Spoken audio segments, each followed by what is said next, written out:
Hey, what's up, everybody? It's Lowery Branch here with another episode of Vintage House. Just want to say thanks for tuning in, and I'm thrilled to introduce our special guest for tonight, Honey Dijon. Honey is a native Chicagoan. She's gone on to do so many magnificent things that many of us can only dream about in the DJ world and from the house community. So I'm really thrilled to present her tonight. And I want to say special pride kickoff to all those folks who are in the LGBT community. This is our month. This is your month. This is a time to shine, and there's no better time to do it. So without further ado, we're going to introduce Honey Dijon. Thanks for tuning in, and hope you can join us in the chat.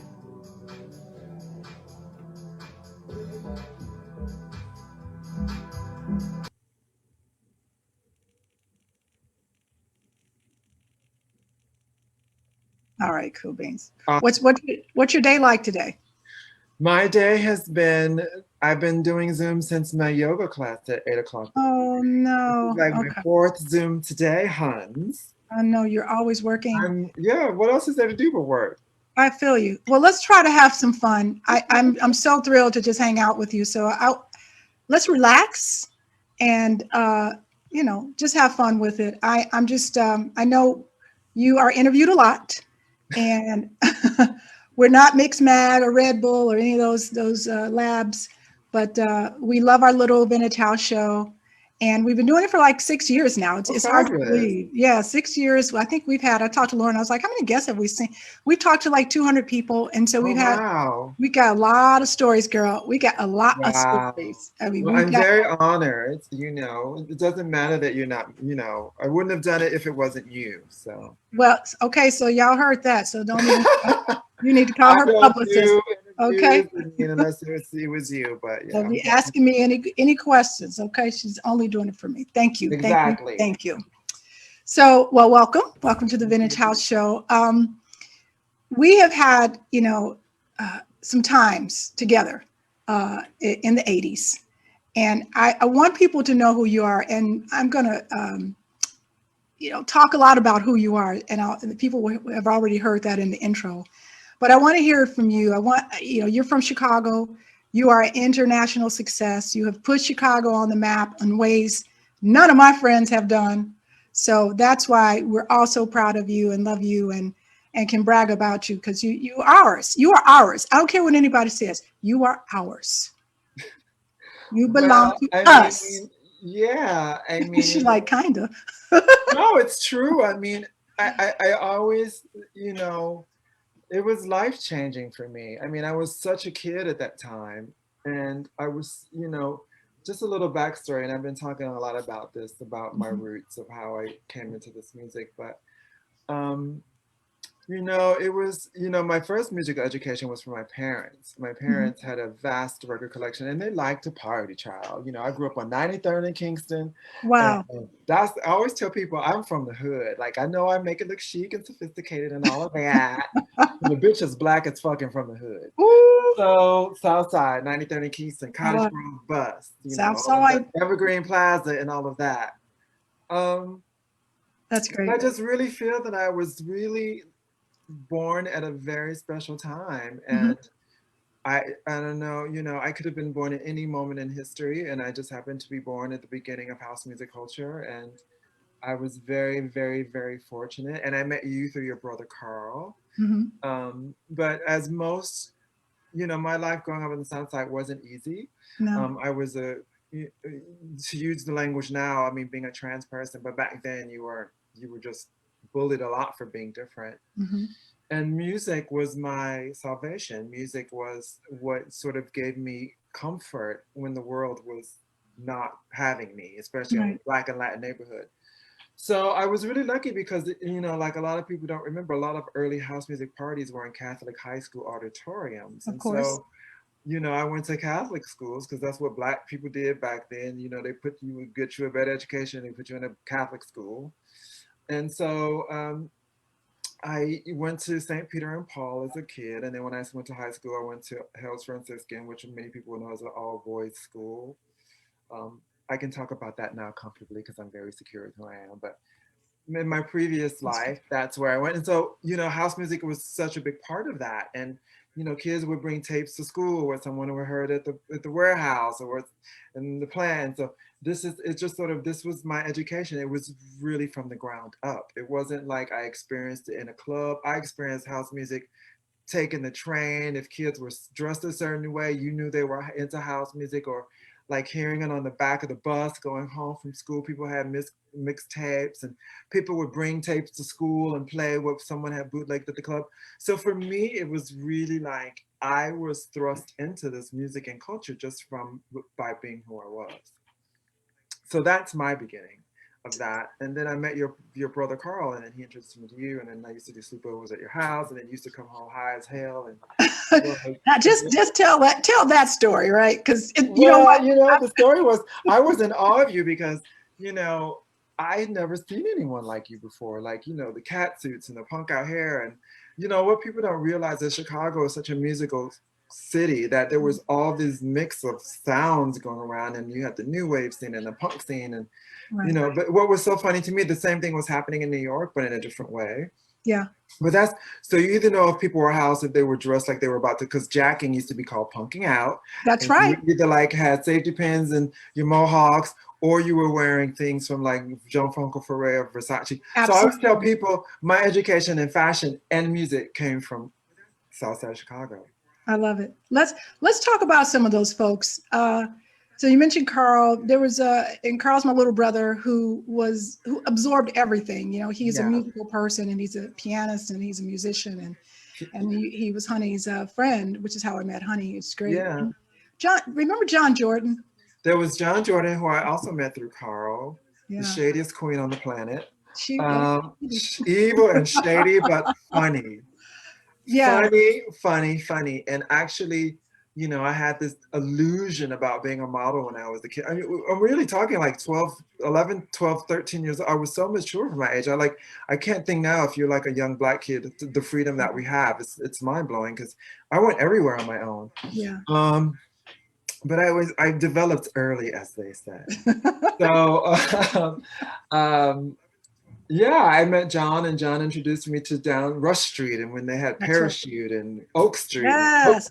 and Parachute and Oak Street, and what was that other, Ultimo, and all of these sorts of things. Like, it's so funny because like people think it's all so separate. Like even Frankie Knuckles and Larry the Band wanted to go to fashion school. So fashion was always a part of this culture. It was never separate. The Izod parties and the Momo parties. And, it was all about people, marginalized people, creating art and beauty from creating safe spaces for themselves. Because being queer or different back in this, you got your ass kicked. So it was real. Like, it was really real. Like, I learned survival skills on the streets of Chicago and in the streets of New York when I transitioned. But like, you had to have a tough skin back then, because it was really real. So I had to find my tribe, and I found my tribe through this culture. That's why I champion it so much, because house music culture wasn't just about entertainment the way it's been co-opted and colonized and corporatized as it is today, but it was really a community of people, and especially people of color and queer people of color, coming to celebrate and love and find love and dress up, and it was art. It was an artistic movement for me. So that's why it's so important for me to continue this conversation the way that I do. I appreciate that. And one thing you're mentioning, and I want to talk about your clothing line in a minute, but the fashion was a big piece of it, and it's something we don't talk about a lot. Yes. But it was important, and I was surrounded. The reason I was punked out in cat suits and zebra skins and wild hair was because I had gay men who were doing that for me. Yeah. Who were teaching me, make a statement if you're going to DJ, or if you're just going out, make a statement. It's important. Yeah. It's part of who you are. It's how you get your confidence. Yeah. And we made clothes. They made clothes for me. I couldn't sew a button. Right. But it was a big piece of it. And you would get dressed up to go to the warehouse. You would dress up to go out and sweat it off. I mean, it wasn't, I always say what I really appreciate about that time, fashion wasn't about aspiration, it was inspiration. That's true. And so that's why I've always approached fashion. I mean, like for me, like it's so funny working with these big brands now, because I said, you guys don't know that most of my fashion education didn't come from a school. I wasn't born into a wealthy family. You know, we didn't have the means, you know, like if I went to Marshall Fields, I would literally just walk around in circles on Marshall Fields and look at clothes I could never Yeah. afford. But it was my education. I got to see things up close. I got to see Gaultier up close. I got to see Westwood up close. I got to see all of these things up close, Willie Wear up close, Calvin Klein up close. Yes. And so even though I couldn't, you know, my education was really from, you know, the streets of Chicago and house music culture in so many ways. And also how the music was presented. And you know, I always say, you know, people think I'm being really lofty when I say this, but I say, you know, these were jazz, they were doing jazz, but with just pre-recorded music. You know? I can feel that. I feel that. Because it was so freeform. You knew your records, but the way you put them together and the moment and how and the timing and when and where, and you know, that's the same as jazz for me. So, but yeah, fashion, I couldn't afford shit, and you know, I was too scared to steal shit because I knew my mother would kick my ass if I. Ooh, the boosting was real though. The boosting was real. The boosting was real. I mean, I remember just like to say how real it was. I remember going to Evergreen Plaza and going to the Lark and just like lusting after the Lark and Chess King and just lusting after Sergio Valente jeans and lusting after like I wanted a cowboy shirt and lusting after like jellies and lusting after like all this stuff that I used to see. Such incredible people, and then sort of, you know, I used to be so envious that I didn't have like when you had good hair, because I didn't have good hair. So when the kids with good hair did like mohawks, and because I remember Vince Clark's hairdo was the big hairdo, like that one, like it was just so many things that I couldn't do. So I just stuck to Grace Jones because you know, Grace was your jam. Grace was my jam. That was my great equalizer. I think about you when I think about Grace Jones. You are like one and the same. You know why? Because that was the only thing my nappy hair could do was that flat top. Oh, come on, I couldn't do what the mixed race kids were doing. They could have all the fierce punk out hairdos. Like you remember when everyone used to shave their hair and just have that little curly bit in the front? I do. I didn't have that kind of hair, child, so I had to do a flat top. It's all good hair. It's all good hair, but I'm just saying, you know, I had to resort to other looks in order to get my point across. And shop at the thrift store. That was a big thing. Like when my parents moved me to Hazel Crest from the South Side, there was a Salvation Army, and like I was like a teenager, I had no money, but if I would get $10, you could put a look together for $10. That's right. The thrift stores were the bomb. I would go to Rob Parks, who was a mutual friend of ours. Yeah. Rest in peace. That's what we used to do. Yeah. We would go to thrift stores and make our look. And the thing about being punk out, all you needed was safety pins.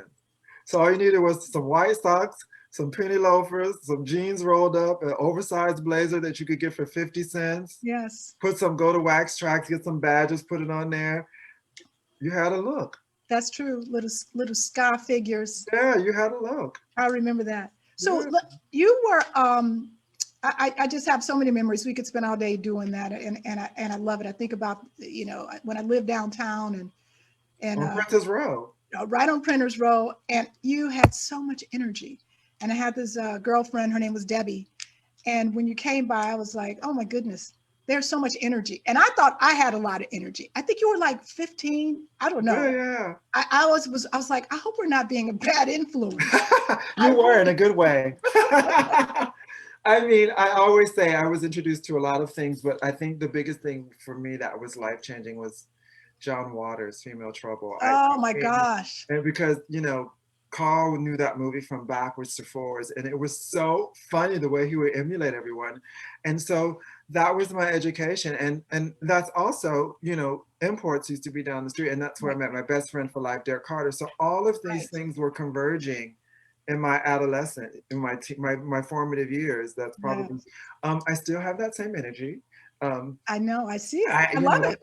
That's, you know, it's just always, my mom just makes fun of me all the time, but like, cause I'm home now visiting, and it's like, I can't sit still for 5 minutes. She's like, you've always had that energy. And I was like, well, you know, I just came this way. Well, we have you here in Chicago. So blessings. I know it was a happy accident for us. It was a happy accident. That you're here, and we, for a couple weeks, I think you're leaving soon, but you know, I'll keep your business. Yeah. But while you're here, you got to go to some of your old haunts. What's changed for you? Like, what do you notice that is different, good or bad? Ooh, Chicago has gotten a facelift, Hans. You know, it looks all nice and clean, and you know,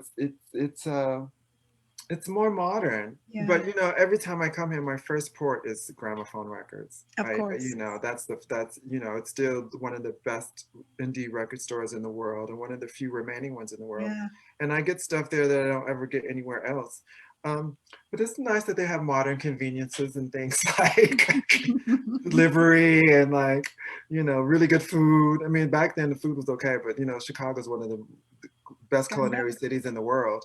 And Amen. so, you know, coming back here, it's always, no matter where I am in the world, it's always it's you know, New York is my other home, but this is Yes, really, really, really home for me. that's good. You met, so Derek Carter, I want to spend a couple minutes talking about Derek, who I'd love to have on the show, by the way, Derek, if you're watching. Um, you talk about him being your mentor, and I Mhm. know he was down the street when we were in Printers Row, and I kind of remember sort of when that bridge happened, but Mhm. how did that come to be, and what does it mean to have Derek Carter as a mentor? Well, how that came to be was from my sister Sonia had a girl that lived down the street from us on Kingston, and her name was Hmm. Gretchen. And Gretchen had a boyfriend named Francisco. Francisco used to drop acid all the time. And he's like, you need, so Gretchen said to my sister, Honey needs to meet Francisco because I know Honey likes the music, he likes the music that they both like. So it Yes. was through Francisco that I went to go meet Derek at Imports, and we just got on like a house on fire. It Yeah. was just like, um, Derek wasn't out at the time. I was obviously, honey, you could see me coming from an airplane. You know, I was so flamboyant and Oh, so you were great. me. I was just, yeah, you know, but at that time it wasn't so accepting. I just, you know, and we just met and we became really great friends. And I knew Derek before he was the legend that he is now. I just knew him Yes. as, we used to talk on the phone when he lived at his mama's house, sharing bunk beds with his brother. I mean, we go back that far. I think we've known each other since we were like 17. We've been, well, yeah, since teenagers we've Yeah, known each yeah. other. And so I used to, you know, as we got older and started partying, he used to live in a place called Red Nail, which is 120 North Green Street, which is now Yeah. right across the street from Soho House. Mm-hmm. Um, Mm-hmm. which I stayed at recently, which was really funny because it's like, you know, that used to be across the street from, like, it used to be a donut place and we used to go get, and I was like, oh my God, this is too hilarious. Yeah. So I got to see someone really present music in a way that was radical. I mean, the way he would put music together, and not just house music, but, you know, he was so forward thinking and using soundtrack. I mean, he really took it one step further than what Ron did, you know, with Mm-hmm. Ron using the sound effects and the trains and all of these sorts of things. He Mm-hmm. incorporated show tunes. I remember him playing, you know, I Don't Want to Be Alone Tonight from Spike Lee's School Days over Acid House Records. Mm-hmm. And it was just like, I never saw music presented in that way. And we had many conversations about that. And he said, you know, there was so much talent in Chicago that you had to push the envelope to even get That's true. noticed. That's true. And so I would just really, I was lucky enough to be in the booth many a nights and just watch him play records. And so um, I always thought that was normal. I mean, growing up in Chicago, you know, just seeing so many talented people, that was just you know, beating the box was like, that was expected. Like if you didn't beat the box, you were like, people didn't give you the time of day. Like, oh, That's you ain't right. a DJ, you ain't shit. You know, Chicago keeps it 100. Like you ain't shit. And That's then, right.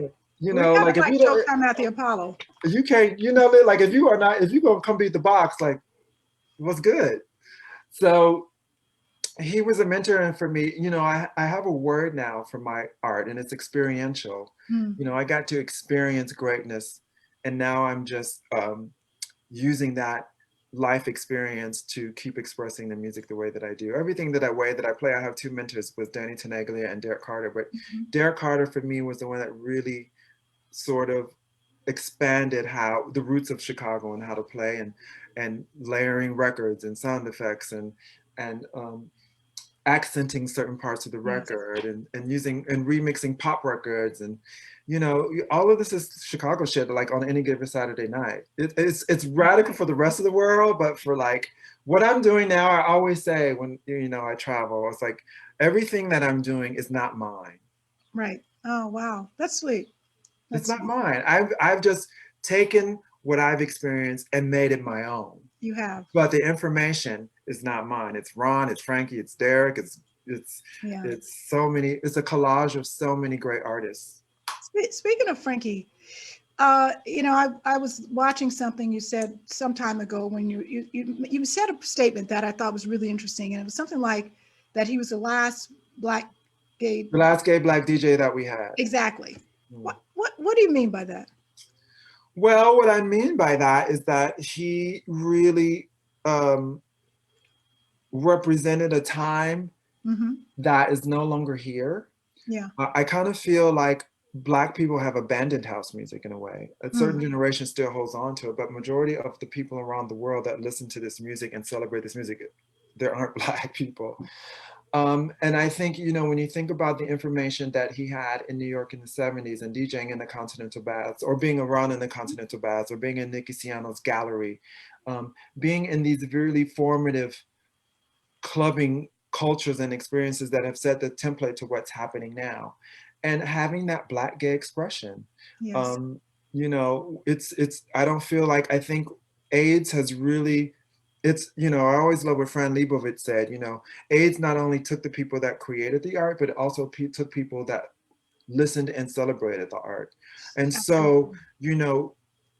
for me, AIDS is really just killed culture besides gentrification. Yeah. Um, but Frankie, for me, was a bridge to that information, that language, that experience, that musicality, the way you present. I used to always call him the Black Science Orchestra.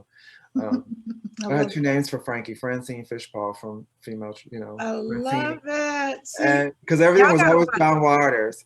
All And right, you then, know what? People have to watch Female Trouble after they see this. yeah, So you'll get all these references after that. yeah, And you get Francine. you some black No, chocolate. what? Yeah, so Frankie to me was just that carried that information pre-AIDS, Yes. during AIDS, because people fail to realize that house music and AIDS happened at the same time, Yes. 81, 82, 83.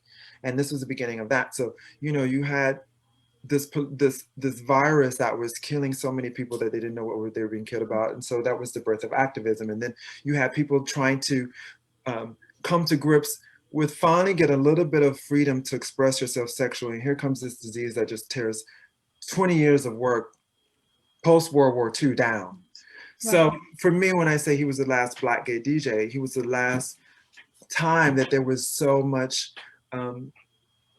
activism and growth that was happening in the gay community that was just wiped out with AIDS. So And we don't have any now. Derek Carter for me is the last out Black gay DJ that we have in the world. Mm-hmm. I mean, I'm the only trans person of color at the level that I'm at in the Yeah. world. Yeah. So, for me, it's if and I keep saying, if I don't play this way or talk this way or say this way, it's going to be gone. And the same with Derek. Once Derek leaves, it's going to be gone. Right. Like, who else is going to pass that information? Well, I think there are people out there. I feel like the closet has come back in vogue, because I know some Black gay DJs who just are not as out as they need to be, and Yeah. that comes at a cost. Yeah, it comes at a cost. And I even remember too, when, we're speaking of our mutual friend Rob, Mhm. when he, I remember that time when it was all about being, thug. Yeah. When the thug came in That's right. vogue, and it was all about that. And She it did was just, not do thug very well. Come she on. could not, she tried. I'm like, Not. it is not working for you, honey. Uh-uh. But I remember specifically when there started to be, and I knew it was because of AIDS that there was this identity backlash against everything that had gone before. And this was happening in white gay culture, the whole muscle culture. They didn't want to look sick and they didn't want to look weak. So it went the opposite way for Black gay men. It was like thug hard. I'm not spreading this disease. People forget that these things affect the music and the conversations and a lot of that. And so that's what I mean by the last gay Black DJ. I feel you. And you said that Black people abandon house music. Yeah, Some people say white people stole it. Which one is it? both are true. How so? Well, they certainly, I don't want to offend any Black people of color, but we're just not taught business. Okay. I feel you. you know, we're not taught how to do business, especially when it comes to music. I mean, I'm just learning now how to buy a house. Like, you know, this isn't information. I can only speak from my experience. You know, my growing up, my parents like get a good job with benefits. Hmm. That was the goal, if you were, you know, but I understand coming Yeah. from post World War II and the racism of the 60s and the 70s and how hard it was for Black people and just Hmm. not having access to how to be abundant. Right. Um, so I think, you know, when hip hop came along and that whole, you know, I think it was a generational change. And then Hmm. house music started to become something that white people listened to. So I think Hmm. not only was it colonized, but it also became so distant to Black people that they didn't even think it came from Black culture anymore. So I think it was not just one or the other, but both. That's crazy. You know, it's kind of similar. We don't talk about this either, but blues went through a similar Yeah, trajectory yeah, where if you go to listen to blues, you're often listening to all white blues artists. yeah. How the hell did that happen? How did that happen? And also, you know, um, and this is no disrespect to anyone, but and as much as I cherish the Paradise Garage and the warehouse and the power plant, Hmm. I want to hear what new kids are doing, and Me I too. want to hear what new kids are saying, and I want to hear their interpretation of that music.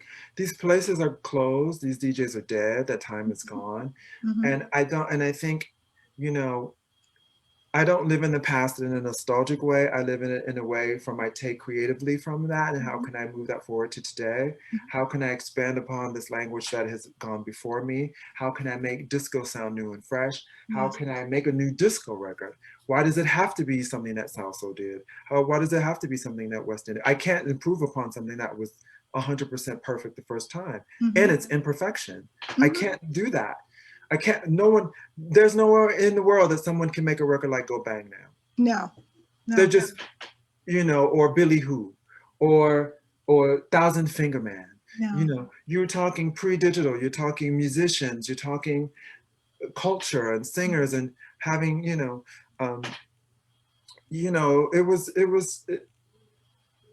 it got abandoned for like, you know, Banji, you know, Beyonce and hip hop and you know that's popular culture for Black people. House music has always been alive and well in Europe, and they Why is embraced it. that?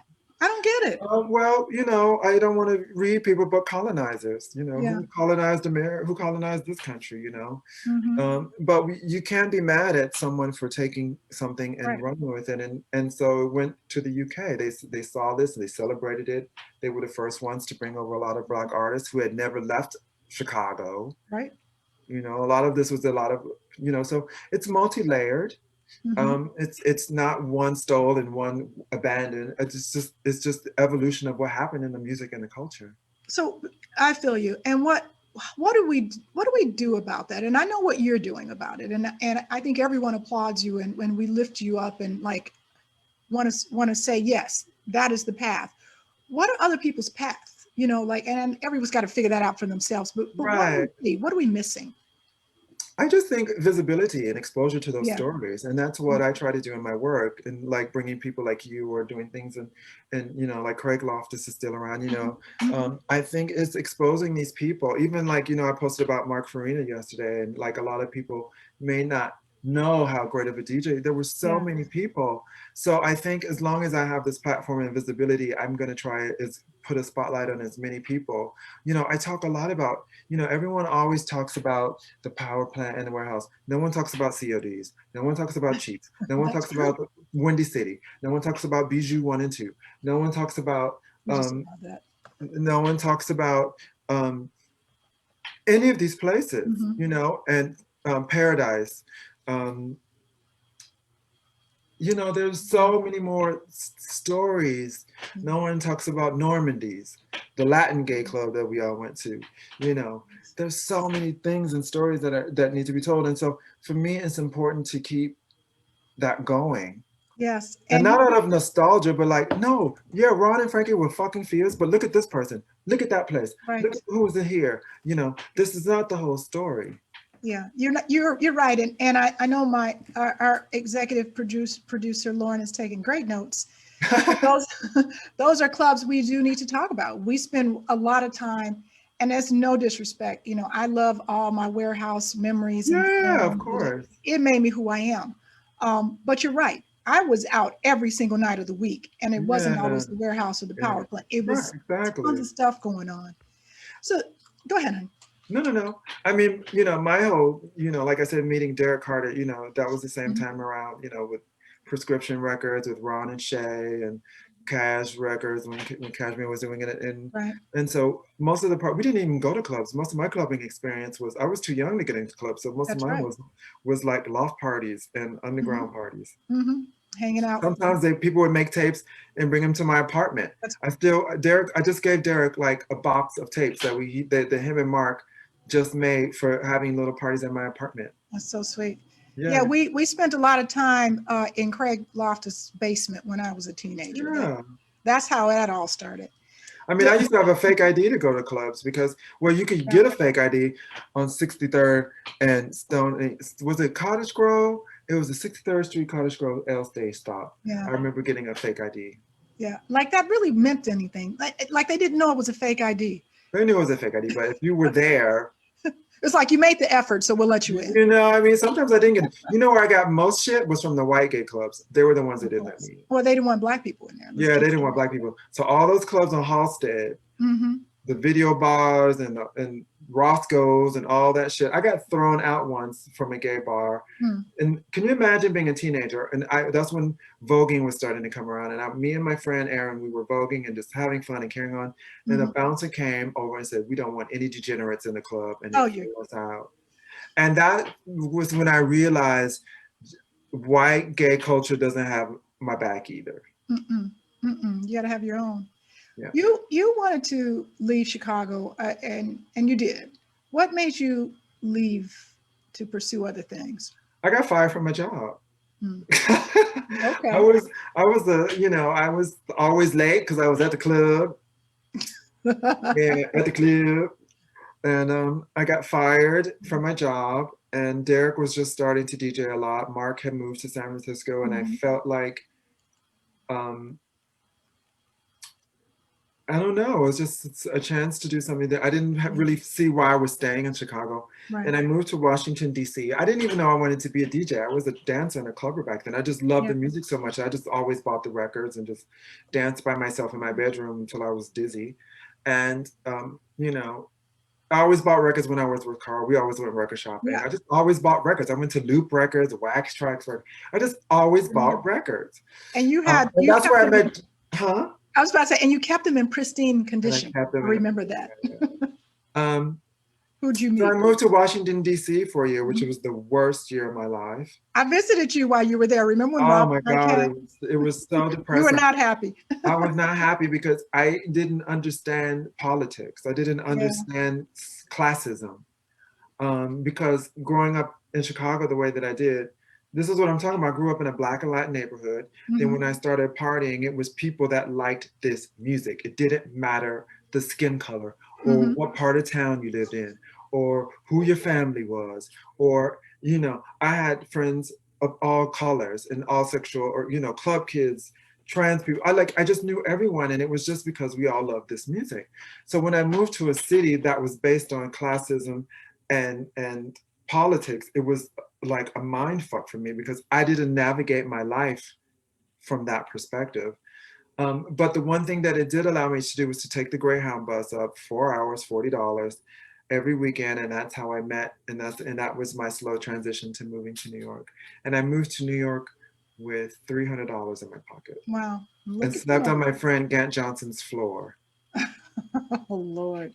There's stories, honey. It's not all like as my mother says, you may see my glory, but you don't know my story. Hey, listen, there's never an overnight sensation. Nothing's overnight. No, mine took like 30 years, but you were great. So you got to New York. When did you start? When did you get the bug to DJ? How did that happen? I got the bug to DJ because music wasn't being presented in New York the way it was in Chicago. Like I go back to the conversation, Chicago was such a musical city and all sort of scenes bled into each other. And as a house music DJ, like I remember, it was so, what people don't realize, it wasn't 4/4 all night. I remember hearing, "Oh, Mickey, You're So Fine," that was a house record. Then Planet Claire was a house record. Gino Social Remember was a house record. Um, Problems the More was a house record. So my education wasn't limited by genres. It was Mhm. limited. It was expressed in if it rocked the party and if it felt. And in New York, it was so separate. You went to the Sound Factory to hear tribal house. You went to Shelter to hear soulful music. You went to this to hear that. Save the Robot to hear. And I just thought, why do I have to go to 5 different clubs to hear what I want to hear from Right. one where I can? So I literally started out of necessity. Mhm. Just playing. I had all the records. I was like, I got all these fucking records. So I just started playing. And I was horrible at first. I learned on, so it was doubly hard for me. So when all these people now talk about how hard it is to be a DJ, try transitioning and also DJing at the same time. Mm. Try buying records and hormone therapy at the same time. Mm. Try having to find money for surgery and buying records and Mm. gear and a computer and turntables and needles and slip mats, and try that. What don't kill you makes you stronger. I did a lot of boosting in that time. I stole a lot of shit. I'm surprised I never got caught, but I'm not, Uh, I'm not that innocent. yes, you are. Yes, you are. No, So, but I loved it so much that I wanted to be a part of the conversation. So I did what I had to do, but also trying to, you know, deal with your gender identity at the same time and your sexuality. It was, I don't really look back on those years fondly because it was hard. It was hard being misunderstood by gay culture, and it was hard being misunderstood by straight people. So you're like, you're really having to figure out and navigate the world as a human being when you don't belong anywhere. and it's hard to find your tribe. It was, I mean, I found my tribe in the Mhm. girls in New York when I started, like most trans women, I did drag art for many years and I found my Mhm. community in that way. And luckily I had great taste in music. So instead of doing sex work, I was able to do bar gigs and That's just right. start DJing around the city. And so I would just make tapes and I just developed my skill set. I would listen to Derek tapes. I would hang out in the booth with Danny and just, I really learned in real time Mhm. how to not only be a DJ, but how to be an entertainer and an artist. Yeah. You were in a movie back in the 90s, weren't Yeah, you? who cares? Yeah, Wixter. The reason I'm asking is that I remember it, but I couldn't remember it. So Yeah. it made But a small impression for you, I see. these new kids now that they don't, they're not a success with the first record or how come I was just like, y'all ain't got, when especially when men say how hard it is, I'm like, yeah, okay, whatever. Anyway, Yeah, anyway, next. like y'all, yeah, no, next. So I'm going to skip a little bit ahead, but we can take it as slow as you want. And there's my dog. Cue the dog.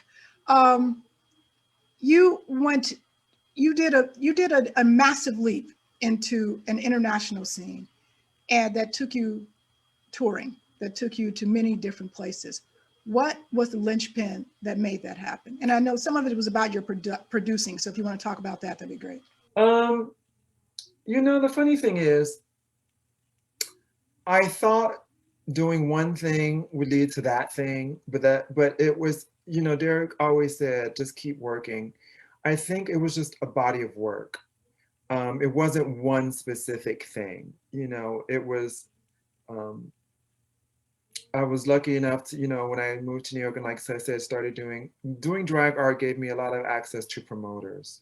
And New York at that time, there were a lot of people visiting from France and Germany. And so, I would put my thing back then was to perform, DJ, and then do a show. So that was my gimmick. I would go out and lip sync to the house records that I was playing and then go back and play.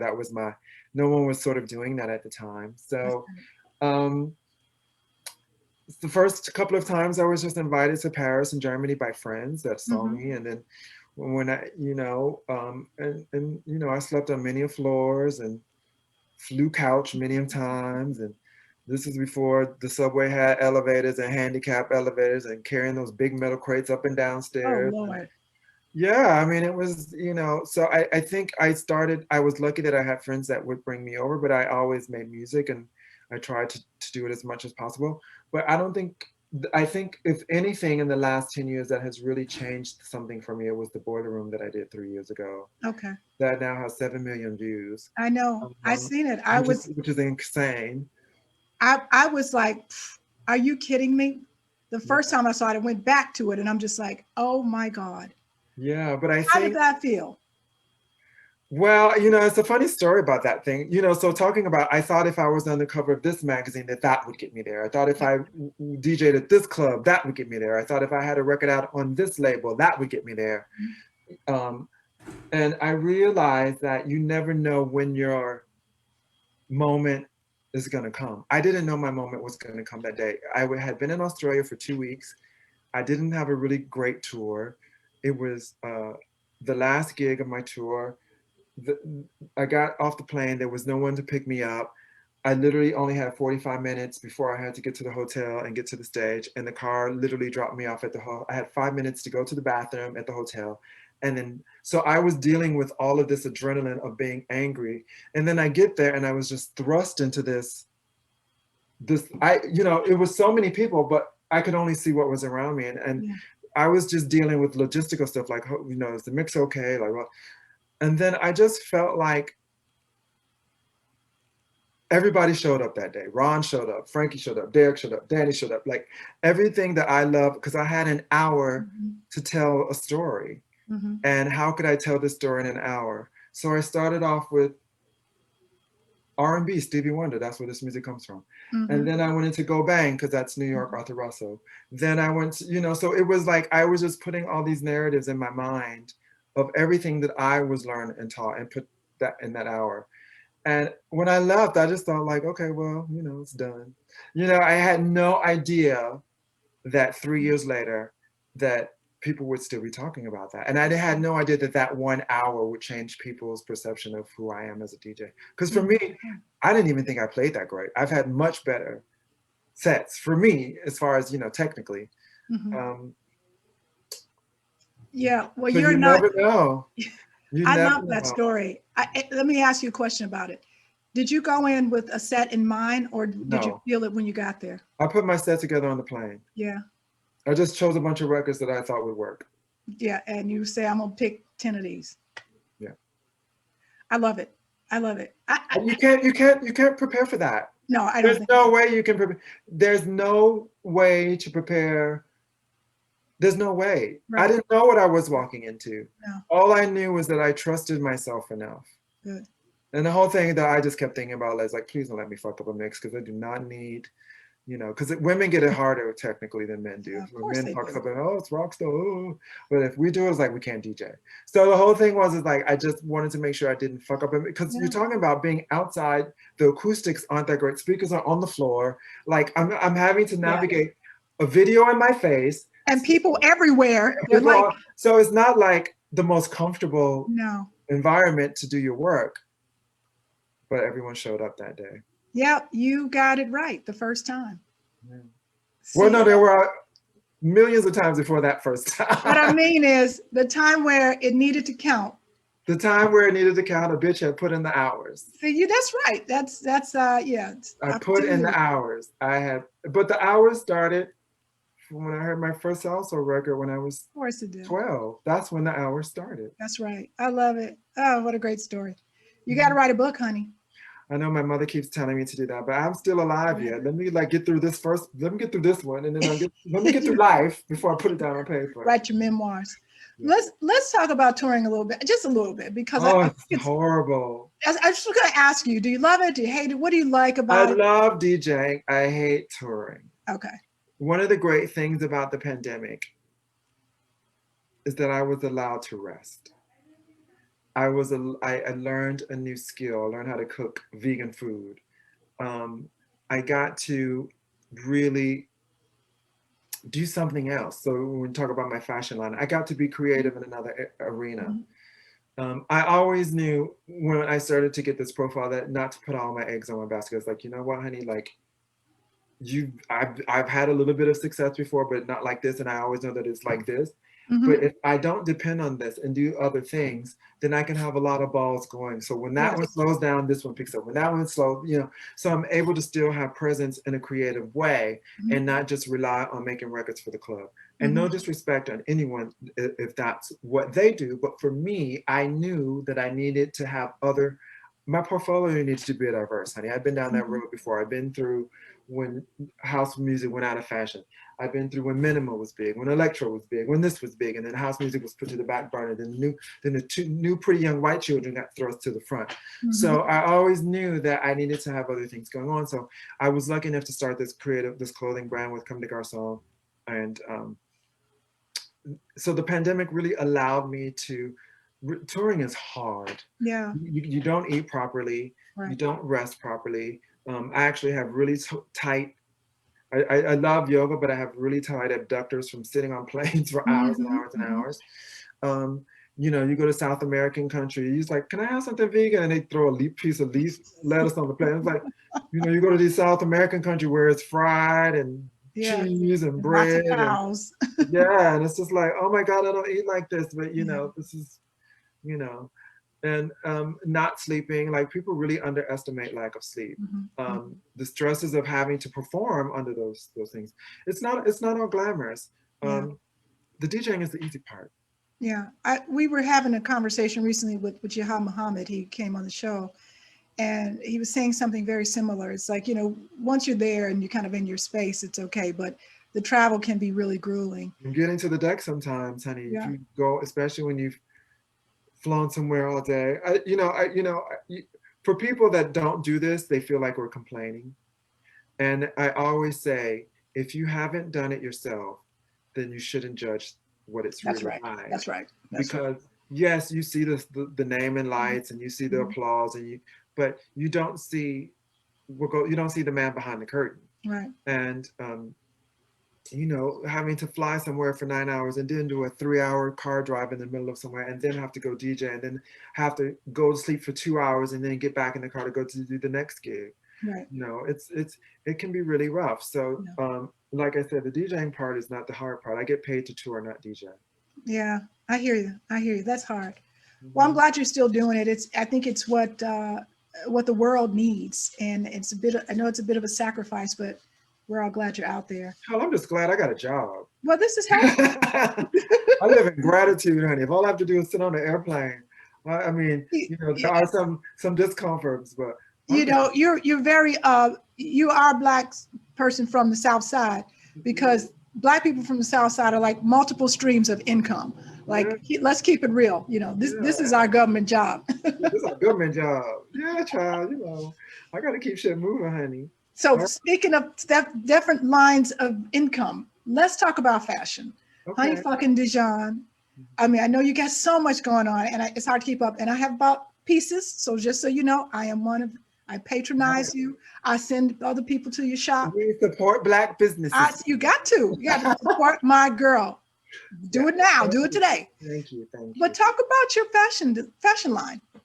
Well, like I said, growing up for me, the way I experienced fashion in house music culture, being inspiration instead of aspiration, I really started doing clothes because I felt like the community that I come from, how can I translate this culture in a way that wasn't old?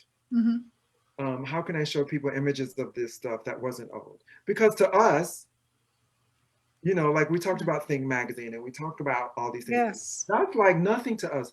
There's a whole world that, like, when I showed people these magazines, like, what? Like, you know, when we talked about Robert Ford and queer theory and all of this stuff, like, people, this is what I mean by it wasn't just about the music. So for me, it was a way to tell this story with clothing, and also to express how people dressed back in the day, because I wasn't singing it. And it just goes back to why I started DJing. I just wasn't seeing. Right.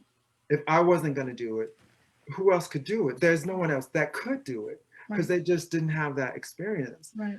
So that's why I started that. And the whole Honey fucking Dijon is just to celebrate it. We call it style and culture remixed. So it's sort of bringing my culture and my people, trans culture, Black gay culture, Black gay queer theory here. Look at this. This was also important. This is also art. This is also fashion. This is also beauty. That's the reason. I love it. My wife, you know, she always tells me she's got a nickname for my future, whatever it is, not a clothing line, but you know, whatever project. She's like, it's got to be Lowery Branch Bitches. And I'm like, what? It's Lowery Branch bitches. I'm like, she is not that kind of girl, but for some reason, she loves that tagline. I was like, okay, eventually we're going to have a It's Lowery Branch bitches something. Okay. Hey, you know, it's so funny when I was the one that actually, when I was working with Country Garden, I was like, do you think we should just use HFD? And it's like, no, we love Honey fucking Dijon. I was like, Yeah. so it was actually them that wanted to go with that. That's And I'm surprised there's been no pushback anywhere. you know. Well, I guess if you can have Wet Ass Pussy as the anthem, Oh my God, really? you know. That is the perfect segue to your music. Wet Ass Pussy. Okay. I don't know how we're going to get censored with this, but got to talk about it. But you're not doing Wet Ass Pussy songs. Excuse me. I'm not doing WAP, no. You're not doing the WAP. You're doing many other things. You've worked with so many artists, from Lady Gaga to Madonna to many of the women who I love.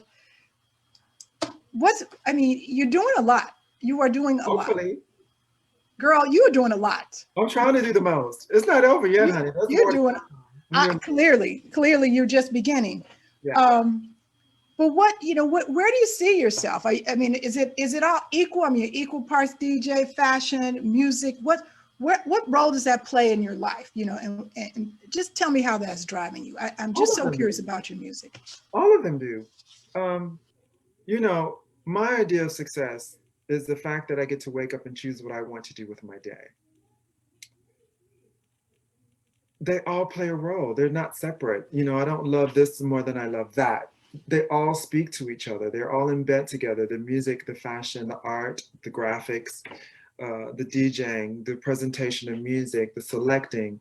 They're not separate. It's creative energy. Some may get a little bit more attention than others, but it's all creative energy. And the one thing that I've always wanted in my life is to see the world and to live my life as a creative person and to contribute to house music culture. How can I have a voice in this? It's something that I love so much. I don't look at it as like doing so much. I look at it as like, fuck, I get to do it. You went mute. Where'd you go? You went mute. Ooh, that was weird. Yeah, you went mute. So I don't, it's like, I get to do this stuff. I get to be a fan and I get to do it. So I don't look at it as like doing so much. It's just how I've structured my life. And one time I said this to someone, because I was like, oh, I'm doing so much and should I, and it's like, honey, this is just your life. You structured your life this way. I made choices that luckily worked out for some things, luckily didn't work out for other things, but it worked out this way. So, I just want to be a creative. It's not about, I get to work with really, the one good thing about having success is that people take my phone calls. I don't really give a shit about the trappings of things. Like I don't need to be on this private jet. I don't need to be in this. I don't need, it's the fact that I get to call people whose work that I love and respect. And I say, hey, can we do something together? And they take it seriously. Yeah. And that is more success than I could ever ask in my life. Yeah, that's an amazing gift. Yeah. And I can appreciate that because doing the show, I have a little currency and I try to use it wisely. But it's a gift. It's a gift when people will talk to you. Yeah. Give you their time. Yeah.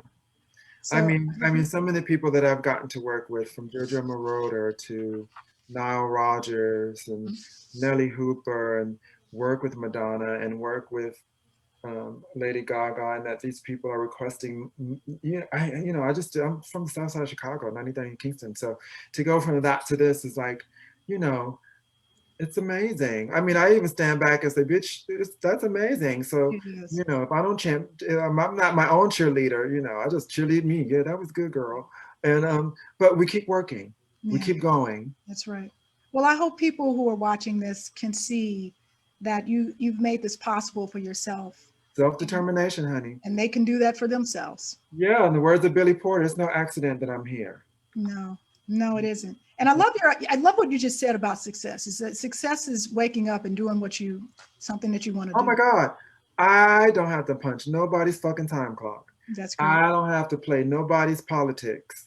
I mean, I play different politics in a different way, but it's on Yes, my terms. absolutely. But, you know, I get to wake up and I get to choose my day. Yeah. Like if I don't want to get out of bed, I don't have to. If I choose to not answer the phone, I don't have to. If I want to, you know, go somewhere for 10 days and not, you know, if I can work with this person, which gig do I want to say yes to? You know, that in itself is like, fuck, man. Like Yeah, it's great. It's yeah, nothing better. yeah. So, honey, what is, this is a common question, but I have to ask it. What do you want to do now, and who do you want to do it with? What do I want to do now? Mm-hmm. Um, I just want to keep working. Mm-hmm. Um, I'm not sort of like, this is not a destination. Like, you know, Gotcha. there's nothing, you know what happens after perfection? Nothing. Nothing. Yeah. In the words of Karen Finley, nothing happened. I mean, you know, it's so funny. Like, Yeah. nothing happened. I was gonna go out on a Saturday night. I went out. Nothing happened.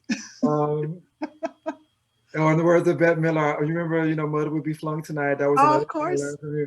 Why bother? Why bother? I was gonna get up and make a cup of coffee.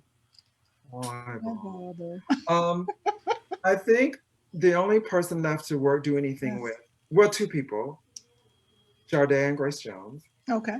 Grace Jones is going to happen because I'm working with her next year. That is front row seats for that. Yeah, well, it was supposed to happen last year. She was doing this thing in London, a festival for 3 days, and I was Okay. going to be doing one of the nights. I've met her before. That's great. But I think, if anything, I want to stay healthy enough to keep Mm-hmm. creating. Yeah. Because I think in this pandemic, I realized that health and the health of your family and loved ones and all this shit doesn't mean anything if you don't have the faculties and the health to do it. Yeah. So I try to stay as healthy as possible just to keep working and creating and just continue to work with my idols. Yeah. It's funny you said that. I'm sorry. Go ahead. No, while they're still here. Yeah, while they're here. Absolutely. It's funny that you said that because you know how people make vision boards or vision folders or what have you. And every now and then I I'll make action folders, honey. oh, I like that. I Okay. don't do vision. I make action I folders. might have to change my It's like lingo. action folders. Like this Yes. is happening. We're I gonna, love it. yeah. It works though. It does work. If you put it down, it is Because 99. if you're trying to project something in the future instead of being something now, Yes. I feel you. action folders. Well, I'm with you. I'm going to steal that. But I said, my vision little piece of paper that I stuck on my little board right here is the only thing I want is I want health. I want a healthy mind, healthy body, healthy spirit, healthy family. Yeah. If that's good, I'm good. Yeah. Because everything else will follow. Because you're operating from a place of power. Absolutely. Absolutely. Well, honey, I think we have covered a lot. I know you got to get back to Berlin eventually. Child. They're on lockdown, so I'm not trying to hurry back too quickly. Yeah, well, maybe we'll keep you for a little bit longer. Yeah. What is there anything that you want people to know? Yeah, I know a lot of our Chicago shamelessly plug my next album. Yes, which please. Is Black Girl Magic, which is coming out in the fall. And right now I have a single out called Downtown with remixes by Little Louis Vega, which was a dream come true. Like if you would have ever told me that I would be DJing back to back with Louis Vega and then he would be remixing masters at work are just legends upon legends. And so, Yes. So yes, go support my music on Spotify. Right, that's right. So Ho can keep it staying in these streets. But Downtown is my new single, and I'm very proud of this album. I'm working with a lot of Black artists and singers and vocalists, and it's a really more political and introspective piece of work, and just celebrating the music that I love. Yes, thank you. And Downtown is a jam. I've heard it. Listen, we support you and love you, and we're always going to do that. And Spotify, big ups to Spotify. We got a campaign going on now. They're giving a lot of love to house music. So I know. Can you see me, child? I feel like I'm in Poltergeist. Am I in Poltergeist? Yeah, you got a little alien coming down. Yeah, I know, because the light switched on me. Here we go. There you go. Oh, that's so much better. Yeah, because I was like, oh my God, there's Poltergeist. I'm like glowing in the dark, child. It's coming for you. Well, good, honey. So we will support you. We will buy your clothes. We will buy your music. And if you ever come and you do a concert, we'll do that too. So I should be back in Chicago in the fall, but yeah. okay, well, good. We love you. And anything you need from us, we are a phone call away. So please keep in touch. Don't be a stranger. And for those of you watching, she is my friend, so you can't call her and have her on your show. At all, because I only did it for this hope. Okay, I'll take it. I'm a Okay. hope. I'm a hope for you. I'm a All right, thief and a shit kicker, and I like to be famous. Or I want to be famous. That's right. That's right. Get your cha-cha heels, okay? Yes. All right, girl. Thank you so much. I love you, and I'll talk to you soon. Bye. Bye.